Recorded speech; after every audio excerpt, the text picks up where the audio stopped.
Bienvenue à tous, mesdames, messieurs, et merci pour la fidélité.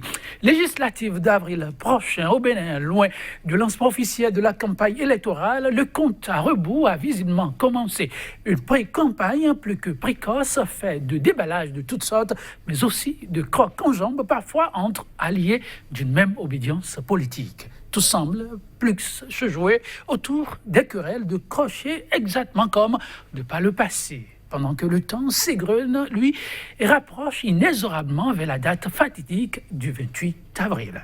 De l'occupation du terrain, aussi bien par la mouvance que par l'opposition, que peut-on en dire? Des structures, directement ou non, en charge de l'organisation, l'état des lieux est-il des plus rassurants à la date d'aujourd'hui? Ce sont là, mesdames, messieurs, entre autres préoccupations au menu de votre émission débat du jour. Ce sera autour du thème législatif 2019 au Bénin. Quel défi avant échéance échu? Pour en débattre, déjà sur ce plateau, deux professionnels des médias, mais tous des analystes. À ma gauche, Félicien Fagnon, homme des médias, il est journaliste au quotidien Le Matinal, quotidien d'information, d'analyse et d'investigation. Félicien Fagnon, bonjour. Bonjour Joël, et bonjour à tous les téléspectateurs qui nous suivent. Je vais vous répondre à la façon, merci, de répondre à l'invitation. En face de vous, Médéric François Gongo, éditorialiste, il est le directeur de publication et promoteur du quotidien béninois d'information Actu Express. Médéric François Gongo, bonjour. Bonjour Joël et amis téléspectateurs et téléspectatrices de Sika TV, bonjour. Merci de répondre à l'invitation. Législative 2019 au Bénin, véritable course à la montre, c'est le moins qu'on puisse dire. Formation politique, acteurs de la société civile, structure en charge du scrutin, chacun à sa manière affûte ses armes, frappe directement l'attention les acteurs politiques dans leurs agissements, des sorties médiatiques tous azimuts, chacun avec sa méthodologie. Félicien Fagnon, l'ambiance sur le terrain, comment l'homme des médias, voilà, vit-il plutôt ces moments? Ouais, je pense que l'ambiance, à mon avis, est très bien. Très bien, en ce sens que, vous savez, les moments électoraux dans notre pays sont des moments de fête chez nous. Et les élections, c'est comme une fête. On peut se tirailler, on peut se quereller, mais quand ça finit, on se reprend et puis il n'y a pas de problème. Actuellement, quand vous faites le tour du terrain, c'est vrai que les populations sont encore dans des incertitudes parce que elles ne sont pas encore véritablement fixées sur qui voter, il faut être de quel côté, tout ça. Mais au niveau donc des états-majors des partis, les préparatifs vont bon train. En tout cas, pour la mouvance que nous observons, je pense que les blocs sont déjà constitués et les gens sont en train de sillonner en ce moment le pays pour expliquer aux populations pourquoi il y a eu des réformes. On reviendra sur la démarche de chaque obédience. Voilà, au niveau donc de l'opposition, on attend encore de voir les choses se décider. Et donc, ça fait que les populations ne sont pas encore fixées. Est-ce qu'il y a vraiment opposition? Est-ce que l'opposition s'organise? Comment ça va donner? Jusque-là, il n'y a pas encore de dessin. Il n'y a rien encore. Mais sur le plan technique, j'ai suivi la vice-présidente de la Sénat hier à la radio nationale. Je l'ai suivi. Elle a rassuré. Les structures, on reviendra là-dessus. Félicien Fagnon, oui, votre regard sur l'ambiance d'ensemble observée jusqu'à présent.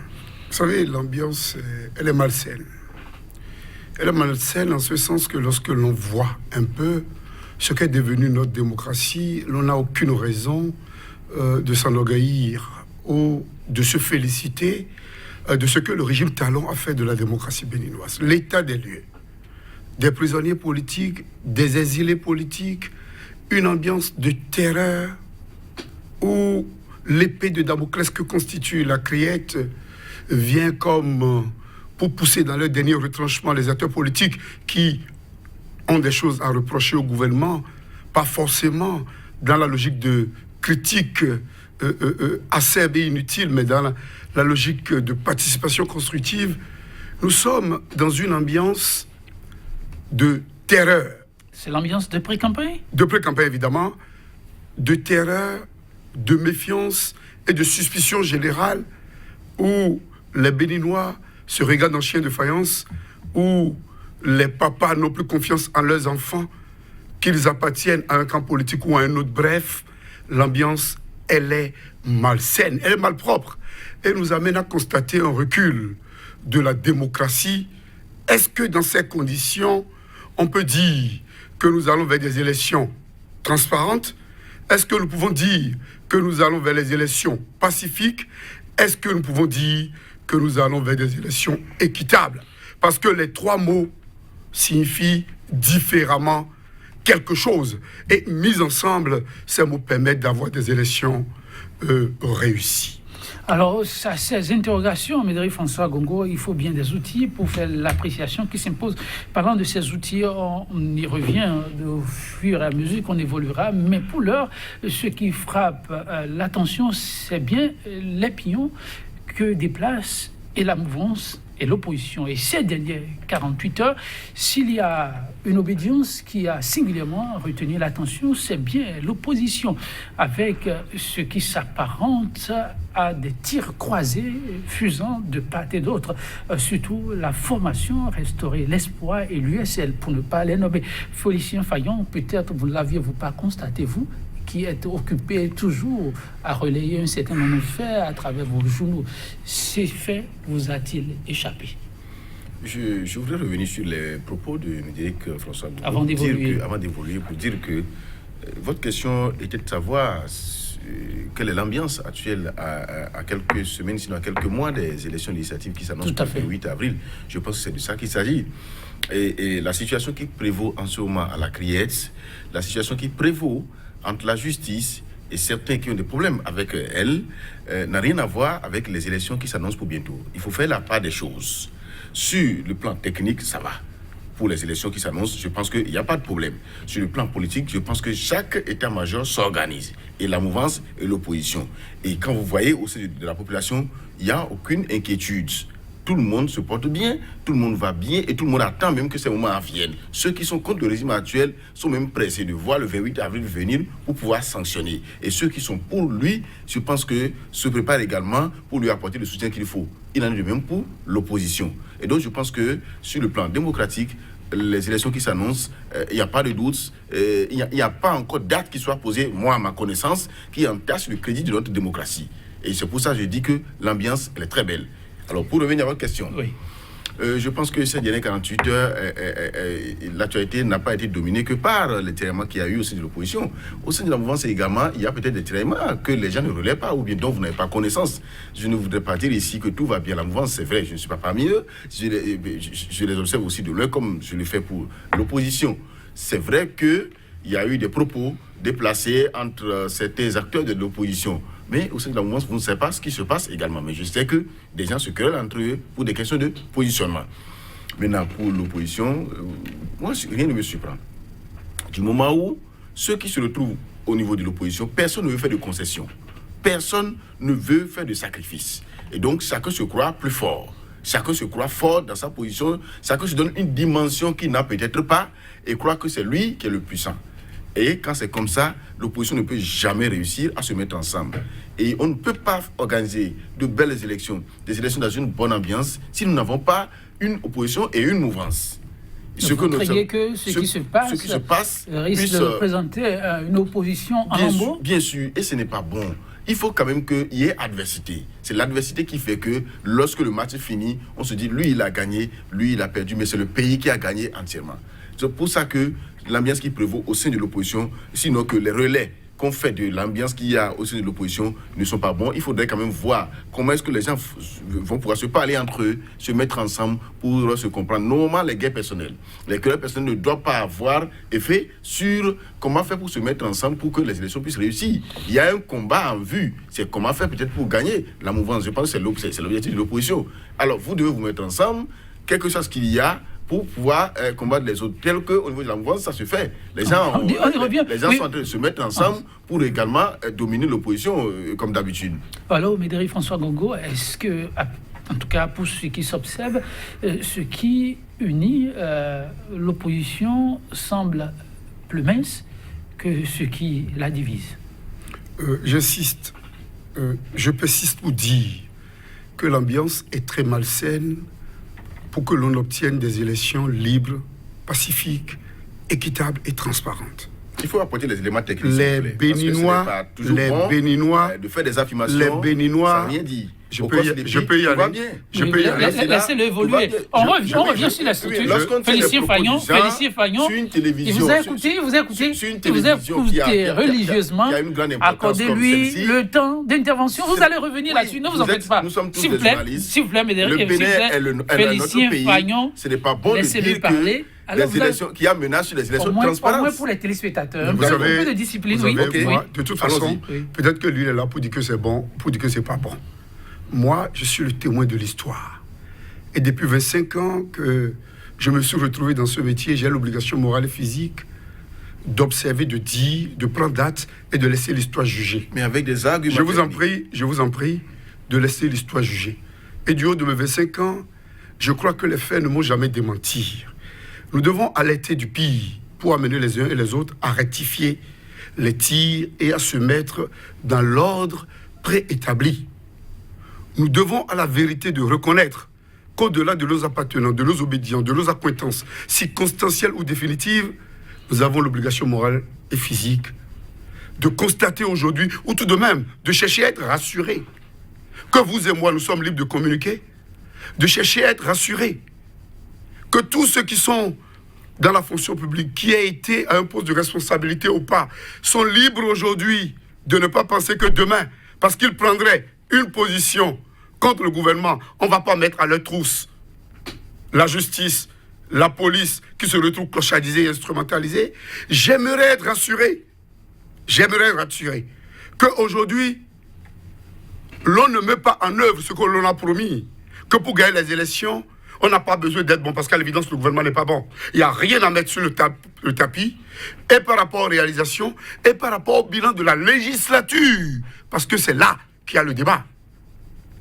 On va aux élections législatives, mais personne ne nous fait le bilan de la législature passée, personne ne nous dit les forces et les faiblesses, personne ne nous dit ce qu'on veut proposer aux populations pour les impacter. Et c'est en cela que je dis que reconnaître que l'ambiance est malsaine, ce n'est que dire la vérité et en appeler à ce que, à défaut d'avoir un pacte de non-agression, de reconnaissance préalable des résultats qui seraient ici, de comportements adoptés pour que, quelles que soient les difficultés qu'il y aurait, que cela ne dépende ni de la presse, ni des acteurs politiques, ni de la société civile, ni des partenaires de développement, je crois que ce travail, nous l'avions fait déjà en 2006, sinon en 2003-2004, dans le cadre du réseau des journalistes pour les élections libres, pacifiques et transparentes, où j'étais secrétaire général. Oui. Nous savons de quoi nous parlons et nous disons qu'aujourd'hui, en absence totale de débat d'idées, plombé complètement par les problèmes de personnes, lisez la presse pro-gouvernementale, communicatrice, propagandiste, et vous aurez des éléments foisons pour savoir que aujourd'hui l'information est tronquée. Vous aurez des éléments lorsque on brouille les antennes de radio, lorsque l'on ferme des télévisions, lorsque l'on refuse à des personnes de participer au débat sur la chaîne publique qui pourtant était décriée sous Boni Yahi, et lorsque l'on instrumentalise la justice, on le voit avec la théâtralisation du débat autour de l'ICC Service, on se dit qu'on a besoin d'être rassuré. Et le dire, c'est ne pas supporter un camp contre un autre camp. C'est être patriote, c'est être journaliste, c'est être objecteur de conscience. Et j'en viens à votre préoccupation par rapport à l'opposition pour dire que là, nous sommes dans une crise d'existence et ou de maturation. Je m'explique. Pour mieux apprécier la nature des relations actuelles qu'entretiennent des partenaires, il faut interroger leur passé immédiat et lointain. Et lorsque l'on interroge les passés des composantes essentielles actuelles de l'opposition politique de fait, parce qu'on peut avoir une opposition de raison, on peut avoir une opposition de préférence, on peut avoir une opposition de fait. Cette opposition est une opposition de fait. Donc composée de personnalités que tout est opposé dans un passé récent. Composée de personnes qui se retrouvent telles dans un tremplin, poussées dans un retranchement, dans une prison, qu'ils doivent transformer pour rebondir et pour reprendre de la belle plume. Nous retrouvons là une opposition composée principalement d'un candidat qui a dit qu'il était premier, on ne l'a pas désavoué jusque-là, du soutien principal de celui qui était premier et de l'un des partenaires de taille de celui qui a été élu finalement. Mais comment voulez-vous que cela s'entende comme si tout les unissait immédiatement? Comment est-ce que nous n'allons pas accepter qu'il y ait des crises de leadership, qu'il y ait des difficultés autour des positionnements sur les listes de candidature? Et même si, à l'évidence, nous constatons comme une renaissance de l'ancien président Bouli-Yahi, et si nous constatons et nous acceptons qu'il n'a pas le même terrain de prédilection... Une tempête passagère? J'en viens. Qui n'a pas le même terrain de prédilection, parce qu'on interroge les relations passées. On constate qu'il y a des crises de leadership et ou de positionnement. On essaie d'entrevoir les zones de prédilection des uns et des autres pour minimiser systématiquement ce que les mouvanciers de circonstances, pour la plupart également, ont déjà pris pour se réjouir d'une discorde factice au sein de l'opposition, je crois. Que l'opposition politique, pour moi, traverse la moindre des difficultés. Ah bon? Le temps ne joue-t-il pas contre elle? Pendant que, je vous en prie, l'opposition politique a déjà connu un début depuis la CDD. Et on a vu tout le monde présent. On n'a pas vu restaurer l'espoir. C'était dit qu'il y avait déjà des petits problèmes d'opposition.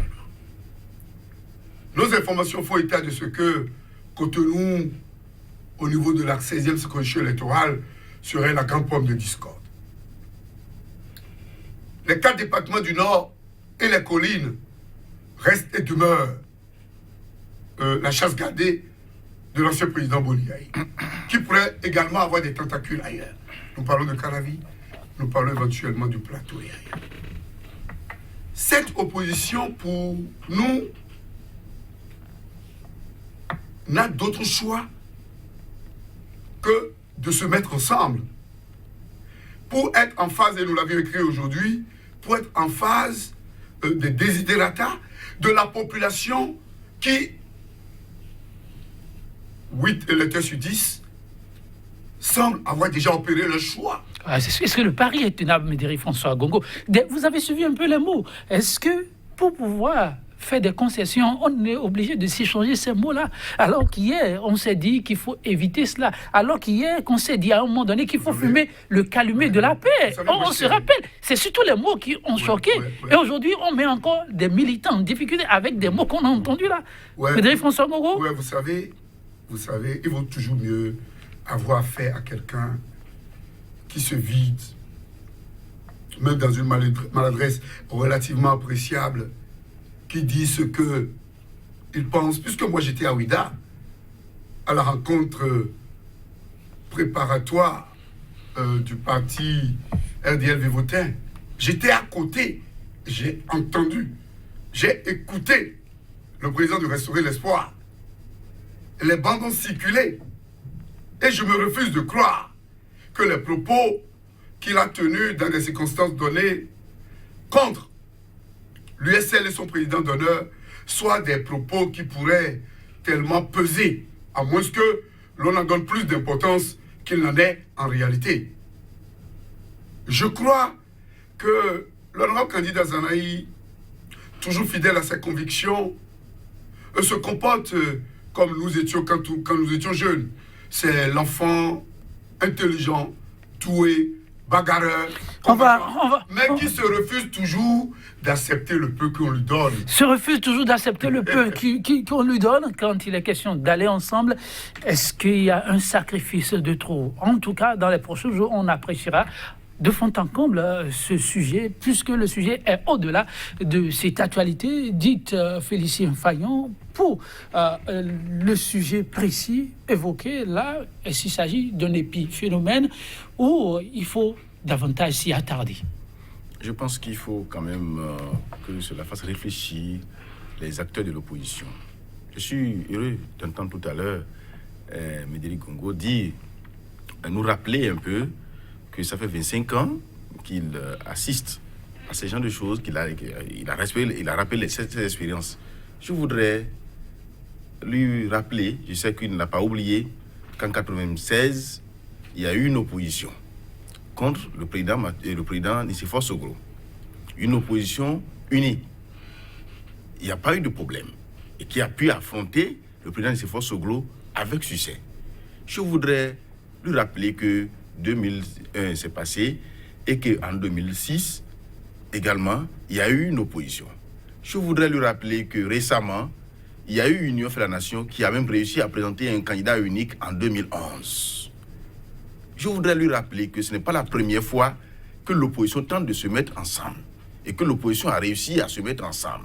Et donc, ce qui se passe en ce moment, c'est vraiment un mal dont il faut chercher les solutions. Sinon, là où nous allons là, à 3 mois des élections, où l'opposition ne sait pas encore, vous savez que d'ici fin janvier, selon la loi, les partis qui ne vont pas se mettre en règle, ces partis ne vont plus exister. Et que si les gens ne se conforment pas d'ici peu, c'est qu'ils ne pourront plus aller aux élections. Alors que les alliances n'existent plus selon la nouvelle loi. Alors si les gens ne réussissent pas encore à se mettre ensemble, et il n'y a plus des alliances, si vous avez un parti, c'est le parti qui présente une liste. Nous sommes aujourd'hui le 14 janvier 2019. Si l'opposition ne sait pas encore à quoi s'en tenir, quand est-ce que les partis vont se constituer? Est-ce qu'il y aura encore une mise ensemble des partis qui sont là en ce moment, ou bien chacun va présenter sa liste du moment où il y aura plus des alliances? Il faudrait quand même que les gens prennent ça au sérieux. Et il faudrait aussi qu'on prenne au sérieux ces propos qui ne sont pas quand même bien, que les gens se tiennent entre eux. On ne peut pas me dire que c'est une stratégie, ça. On ne peut pas me dire que cela n'influence pas les électeurs. On ne peut pas me dire que cela n'embrouille pas les électeurs. En tout cas, l'opposition a naturellement ses fans. Mais ces propos n'unissent pas les fans de l'opposition. Et donc, ne pas reconnaître que ce qui se passe en ce moment est dangereux pour l'opposition, pour que l'opposition puisse en prendre conscience et y apporter des solutions. Ça peut coûter bien cher à l'avenir. Oui, il faut le dire.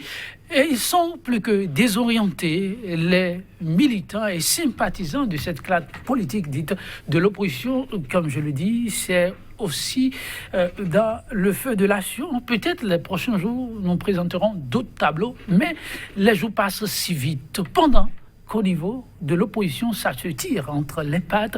Il faut constater que cette mouvance qui s'est donnée un peu comme un spectacle il y a quelques semaines avec ces sorties du PRD qui voulait faire cavalier seul, ensuite ce déballage, Augustin a renvoyé Blas. Ensuite, on a vu un chef d'État qui semble avoir fumé le calumet de la paix avec son allié du débat, du départ, oui, son allié des premières heures qui a permis la réalisation de tous ces tests de loi, même s'ils sont contestés, je veux dire, le président de l'Assemblée nationale, Adrien Roumbédi. Vous avez certainement, Médéric François Gongo, observé cela avec les millions de Béninois.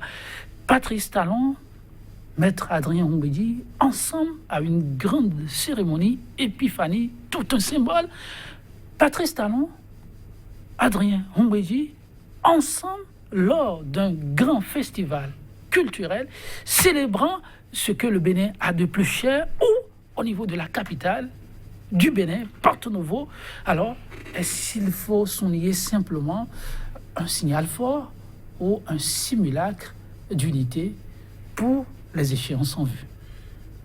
Vous savez, l'aspect protocolaire nous fait constater les deux personnalités de la République à une rencontre et nous ne pouvons que nous féliciter. Mais est-ce que cela veut dire qu'il y a systématiquement une union au niveau des tendances politiques? Je dis, cela ne pourrait être réalisé puisque tous ceux avec qui le chef de l'État gère actuellement le pouvoir, dans une proportion de 90%, avaient combattu sa candidature. Est-ce qu'en moins de 3 ans, ceux-là ont intérêt à aller parler de lui sur le terrain pour impacter les électeurs? Je me pose la question. Est-ce que, au regard de la qualité des échanges qui ont eu lieu autour de la ténébreuse de 400 millions que le PRD aurait, par personne interposée, perçu de la télécommande pendant que celui qui l'a déclaré était président du COSLEPI? Est-ce que ces propos ont tellement influé sur les relations entre les deux personnalités, si l'on sait que beaucoup d'autres députés, notamment Gbénou et Badirou, auraient également décidé de suivre le député Aronver Bla, quand on voit tout ça? Et quand on remonte un peu dans un passé récent pour se demander si ce n'était pas vrai que l'honorable Aronver Bla, qui m'en excuse, voulait créer son parti politique, nous nous disons que le chef de l'État et le président de l'Assemblée nationale, les deux premières personnalités de la République, au-delà de l'aspect protocolaire, se retrouvent dans une relation de « je t'aime, moi non plus ». Je t'aime moi non plus parce que seul sur son territoire, je veux parler de Lomé, de ses mains régions, d'une certaine mesure du plateau, depuis et toujours, le PRD se retrouve face à deux adversaires, le bloc républicain et le bloc progressiste, qui vont se débattre tels de bons diables dans leur bénitier pour ne pas faire pied de figure. Donc lorsque le PRD était obligé de se dire nous sommes de la mouvance présidentielle, après avoir déclaré prendre ses marques, nous ne pouvons pas croire en la sincérité au niveau des relations politiques. Mais au niveau des relations protocolaires, au niveau des relations étatiques, nous nous félicitons de voir les deux personnalités au niveau de la mouvance présidentielle. Oui, Félicien Fayon. L'organisation, oui, au niveau de la mouvance présidentielle, est propre à cette mouvance qui, à mes analyses, s'est implosée en deux blocs originels pour offrir la possibilité à nos frères du Septentrion de se reconnaître à travers un logo et à nos frères d'ailleurs de se reconnaître à travers le logo des progressistes. Pour beaucoup, ceci participerait de la partition du pays et du régionalisme négatif. Mais pour la mouvance présidentielle, cela peut se révéler être une stratégie. Et nous constatons une effervescence des structures de la mouvance présidentielle sur le terrain dans une démarche que l'analyste juge pédagogique.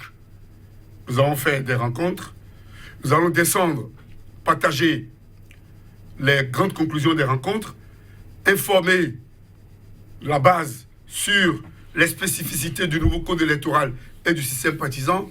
Ça, c'est la démarche des vrais partis politiques, des partis politiques qui ont été habitués, et là je parle des partis de la social-démocratie que j'ai eu à côtoyer, au niveau du bloc progressiste particulièrement, des partis politiques qui sont habitués à l'animation de la vie publique, qui sont habitués à la formation de leurs militaires et des responsables de leur structure de base, bref, des partis politiques qui ne se lèvent pas du jour au lendemain pour aller aux élections, mais qui s'organisent. Qui s'organisent. Et lorsque je le constate ainsi, que ceux qui pensent que je n'abonde que contre le gouvernement en place souffrent un peu, que je dise que c'est cela l'organisation. C'est ça l'organisation.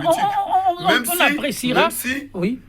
Sur le terrain, il y a à redire. Il sera difficile on revient sur ces aspects significativement les données. La donne qui, ainsi que le démontre. En tout cas, ce qui est manifeste, mesdames, messieurs, c'est que ça bouge sérieusement au niveau de cette mouvance.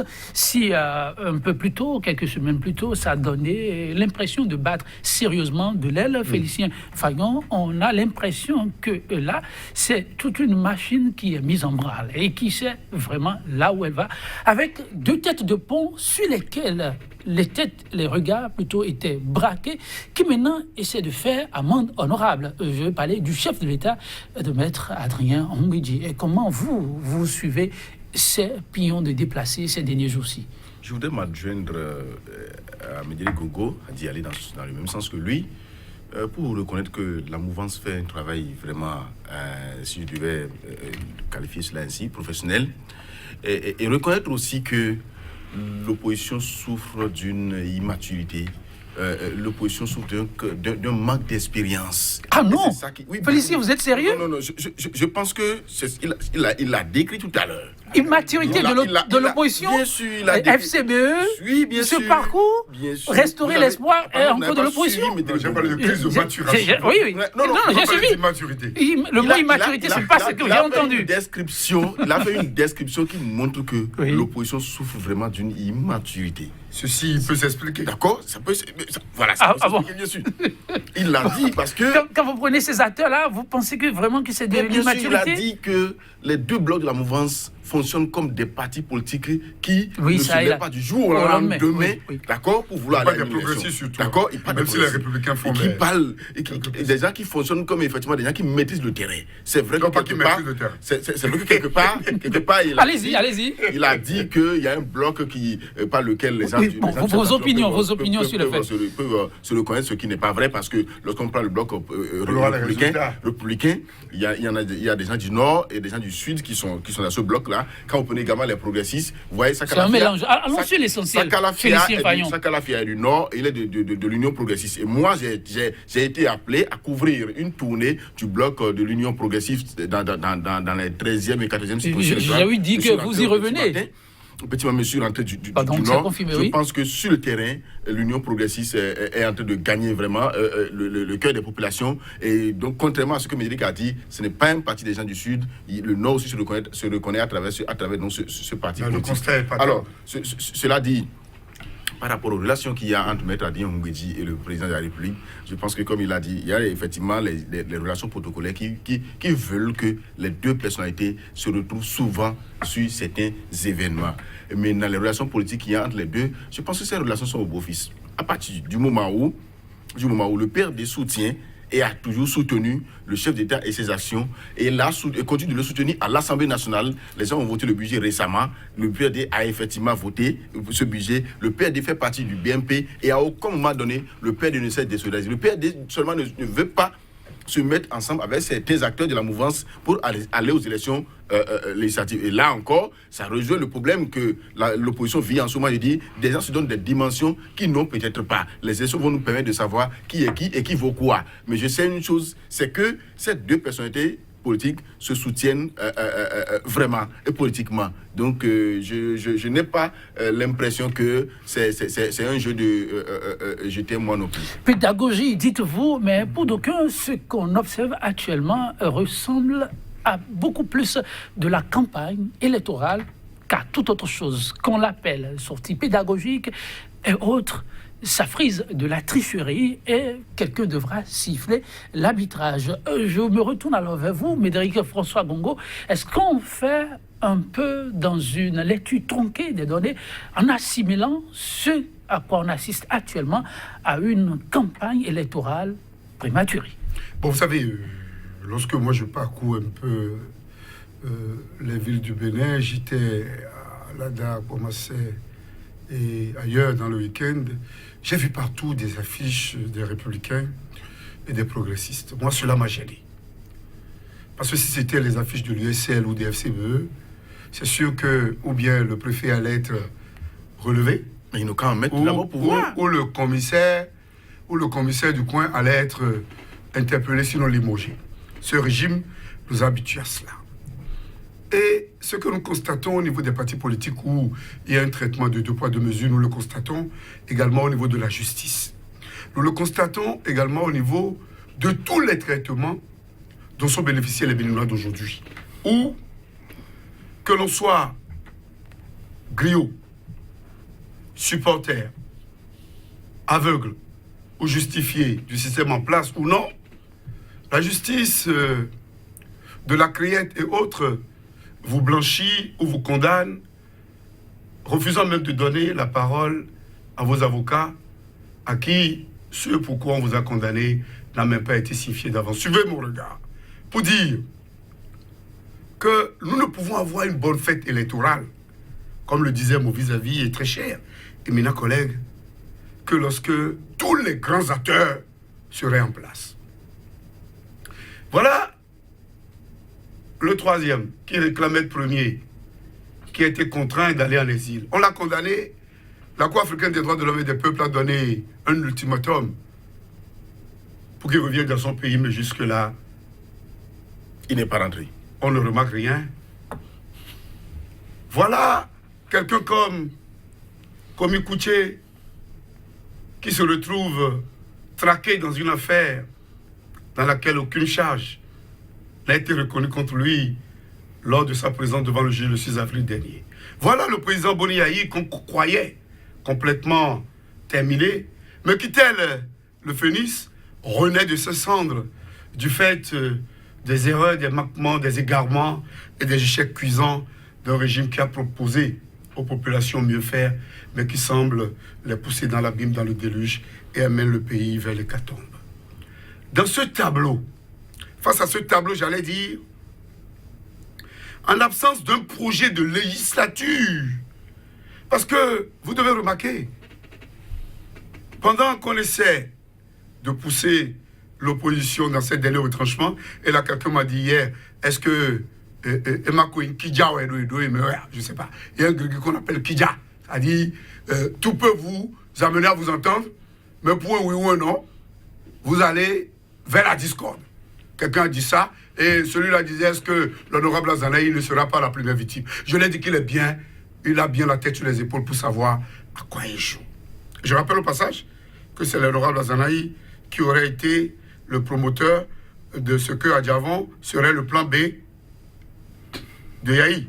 En ce moment, on n'avait pas trouvé de problème. C'est l'homme qui sait là où il va et il sait avec qui aller. Et quand ça ne va pas, il sait abandonner les intérêts pour rebrousser chemin. C'est quelqu'un. Je disais tout à l'heure que le président Boni Yahi se retrouve requinqué parce que tout simplement, à l'épreuve des événements, les Béninois souffrent aujourd'hui mieux qu'auparavant. Et ceci aussi doit être dans le bilan de l'Assemblée nationale. Parce qu'on ne peut pas vouloir aller aux élections sans faire le bilan du mandat qu'on a eu. Peut-être pendant la campagne proprement dite. Je vais y aller très vite. Oui, allez-y rapidement. Non, bien avant la campagne. Parce que la campagne, si on dit les 15 jours, les 15 jours ne suffisent même pas pour communier fondamentalement avec la base. Alors, Médéric, vous faites une bonne transition. Permettez-moi plutôt de lui poser la question. Je vais y aller rapidement. Bon, allez-y rapidement. Pas plus d'une minute. Oui, c'est qu'aujourd'hui, qu'est-ce qu'on constate? On constate que nous avons eu affaire à une Assemblée nationale qui a mené le chef de l'État, malgré la forte majorité du BMP, vers 2 échecs cuisants au niveau de la révision de la Constitution. On constate que nous avons cette Assemblée nationale qui a aidé le chef de l'État à lever le droit de grève aux enseignants, à faire recours à des compétences d'autres pays, d'outre-mer, au titre de la loi sur l'embauche, pour remplacer des compétences béninoises et être payé 4, 5, 10 fois plus. Nous constatons que cette Assemblée s'est laissée vassaliser, s'est laissée instrumentaliser par l'exécutif, et personne ne peut me dire le contraire. On me dira, les lois, on en a voté suffisamment, mais les lois peuvent être en nombre sans être de qualité. Donc, au niveau du bilan, est-ce que les 62, voire 64 députés méritent la confiance du peuple? Méritent la confiance du peuple. Donc, c'est des questions à mettre sur tapis, semble-vous dire. Oui, ma question, je vous la pose aussi. Est-ce que, dans le contexte actuel, ces voix qui s'élèvent fustigeant la façon dont l'occupation de ce terrain se fait en raison de craindre une campagne précoce et prématurée, ce qui appellerait à un arbitrage? Je pense que la mouvance présidentielle jusque-là, sinon les blocs de la mouvance présidentielle, les deux d'ailleurs, qui sont sur le terrain en ce moment, il n'y en a pas de tampon. Personne ne va quelque part dire voter pour nous, c'est nous les meilleurs, il faut voter pour nous. Non, jusque-là, personne ne l'a dit. Les gens vont restituer aux populations les actes donc issus des assises qui ont amené à la création de nouveaux partis politiques. Vous savez qu'il y a eu des réformes. Il y a eu de nouveaux partis politiques qui sont créés. Il faut aller expliquer aux populations pourquoi est-ce que l'UDS de Sakalafa n'existe plus. Pourquoi est-ce que le PSD de Bruno Amoussou a disparu complètement. Pourquoi est-ce que tel parti n'existe plus. C'est ça, en fait, il faut aller expliquer aux populations. Il ne faut pas attendre les 15 jours que la Sénat va donner pour aller dire, votez telle liste, nous sommes ensemble aujourd'hui. Non. Même s'il n'y avait pas élection, ce travail qui se fait en ce moment devait être fait. Ça, c'est clair. C'est une coïncidence peut-être. Et la confusion de genre ne devrait pas s'imposer. Voilà, la confusion ne devrait pas s'imposer. C'est une coïncidence. Même s'il n'y avait pas élection, cette campagne de sensibilisation, de vulgarisation des actes des partis politiques qui se déroulent en ce moment devrait être menée. Les structures impliquées dans l'organisation du scrutin, je m'en voudrais de ne pas avoir vos réactions là-dessus avant qu'on ne se lève, parce qu'il ne nous reste que 5 minutes. Félicien Fayon, comment observez-vous ce qu'on appelle déjà décompte des heures à ce niveau pour le travail qui est abattu au quotidien? J'ai suivi la vice-présidente de la Sénat hier. Elle a rassuré de ce qu'à leur niveau, tout va bien, tout est au point, et que eux, une fois que le corps électoral est convoqué, eux, ils s'attellent déjà à élaborer donc le calendrier électoral. Et par rapport au moyen, le budget est déjà fait, et qu'ils attendent le gouvernement, peut-être d'ici quelques jours, qui va mettre à leur disposition les moyens pour qu'eux, ils commencent par faire les recrutements, passer des marchés aux prestataires, pour que tout se passe très bien. Au niveau du COSLEPI, l'opposition était allée la fois dernière sans créer, donc de comment est-ce que ça fonctionne là-bas. Je pense qu'il n'y a pas grand-chose, tout va quand même pour le mieux. Et donc qu'au niveau du COSLEPI, la réactualisation est pratiquement chose faite. Vous qui êtes là, vous avez votre carte, l'EPI, c'est sûr. Les citoyens l'ont également. Et donc, tout va bien se passer, à mon avis, en tout cas selon les informations que nous avons en ce moment. Il y en a qui, pour ceux qui ont perdu, une situation est faite. J'ai suivi quand même des communiqués du COSLEPI invitant des gens à se rapprocher des structures compétentes pour pouvoir donc déclarer, faire leur déclaration de perte et avoir d'autres cartes. Il paraît contre 400 francs et certaines voix pensent que c'est trop demandé aux populations dans le contexte actuel. Comment est-ce que trop demandé? Si vous-même vous avez votre carte, votre pièce d'identité que vous la perdez, vous devez la renouveler. Si vous la renouvelez, ça induit naturellement des coûts. 400 francs, à mon avis, c'est rien. Maintenant, si on vous donne un outil pour aller voter, vous devez quand même garder précisément cet outil. On ne le donne pas pour que vous puissiez le perdre ou le jeter n'importe où vous voulez. Il faut montrer aux populations que la confession des cartes d'électeurs, ça a un coût et que nous devons aussi contribuer. C'est parce que nous ne payons pas qu'on doit la perdre et la jeter n'importe où. Comment, oui, Médéric François Bongo, les structures en charge de l'organisation du scrutin. Vous savez, 2 fois déjà, nous avons titré que le consensus n'existe plus au niveau du COSLEPI. Nous l'avions dit, on n'a pas eu d'avis contraire. Le calendrier électoral au niveau du COSLEPI n'est pas respecté. Affichage des listes, tout ça, le calendrier n'est pas respecté. Le consensus n'existe plus. Et lorsqu'on le voit, toute l'atmosphère qui prélude au contrôle, ou qui a préludé au contrôle du COSLEPI, au niveau de la Cour constitutionnelle, et qu'on voit qu'on a soulevé une affaire de mauvaise gestion contre les membres de la Sénat, je doute fort que l'exécutif actuel, comme tous les exécutifs sous notre pic, ne cherche pas à piper le jeu dès le début du processus. Encore qu'on vous évoque l'histoire de distribution d'actes de naissance, le RAVIP, finalement, ça servit à quoi? Les 45 milliards dépensés. Bref, au niveau du COSLEPI, rien ne va. Pas destiné à l'organisation des élections. Le RAVIP ne va pas être on laisse terminer. Voilà que vous nous rassurez. Félicien Fayon, ça n'avait jamais été. Oui, puisque je peux vous le dire, sur l'émission, sur une chaîne de télévision concurrente Golf TV, le premier responsable du parti du président de la Cour constitutionnelle, M. Yomi David, a bel et bien dit qu'il se pourrait qu'on soit amené a fait une misture. Celui qui a parlé n'est pas dans les Je vous en prie, la bande peut être revisitée. Et ses propos n'engagent que lui. Oui, la bande peut être des journalistes. On ne peut pas prendre ses propos comme étant des propos venant du pouvoir. Non, c'est pas une personnalité anodine. Il est responsabilité de l'alternative citoyenne. Le parti du président. Ce parti n'existe plus. Je vous en prie, non, ça c'est le débat. Ça n'existe pas. Laissez-moi évoluer. C'est le parti du président de la Cour constitutionnelle. Pour vous dire que le samedi dernier, en présence de témoins, parce que moi je passe des exemples, en marge de la rencontre du Parti républicain à l'ADA, en présence de témoins journalistes, il y a des supporters du système qui ont été clairs. Que même si ce n'est pas la fraude, nous allons gagner. C'est-à-dire, François Gogo, mesdames, votre conclusion, oui, votre conclusion. Oui, Félicien Fayon, ça n'engage que Médéric François Gogo. Ma conclusion est celle-ci. 30 secondes. Les préparatifs des élections laissent à désirer. Les structures en charge des élections ne nous donnent pas la garantie qu'elles sont indépendantes. Les ténors de l'opposition ne sont pas libres. Ou ils sont emprisonnés, ou ils sont exilés, ou ils sont persécutés à l'intérieur de leur pays. La qualité du débat, le projet de législature n'existe pas, le bilan de la 7e législature est désastreux et forcément, le peuple doit faire ce qui lui revient. Merci, Médéric François Gros, Félicien Fayon, 30 secondes. Pas aveugle. Ce peuple qui a donné le chaos à Yaya Boni en 2011, malgré que ici service battait son plein, ce peuple qui avait donné donc des députés à Yaya Boni, quand bien même Soudi Bernadette Agbossou avait été assassiné, Daïnvo a été porté disparu, malgré cela, ce peuple avait toujours voté pour Yaya Boni, avait toujours accepté ses réformes. Malgré tout cela, malgré que le président, malgré que Patrice Talon avait été contraint à l'exil pendant plusieurs années, et Yaya Boni avait toujours eu ce qu'il voulait donc, au niveau du peuple. Je pense que ce peuple n'est pas aveugle et voit les actions qui sont posées en ce moment pour donc faire évoluer le pays. Ceux qui ont des problèmes avec la justice vont répondre devant la justice. Ça n'a rien à voir avec la gouvernance. Et donc, par rapport à cela, les élections comme au Bénin, comme cela a été le cas d'habitude, vont se dérouler en toute quiétude. Le Bénin a été un pays modèle en matière de démocratie et donc les élections vont s'organiser. Ce qui n'est pas le cas aujourd'hui. Merci à vous, Médéric François Gongo. Merci, Félicien Fayon. C'est tout pour aujourd'hui, Médéric François Gongo, Félicien Fayon.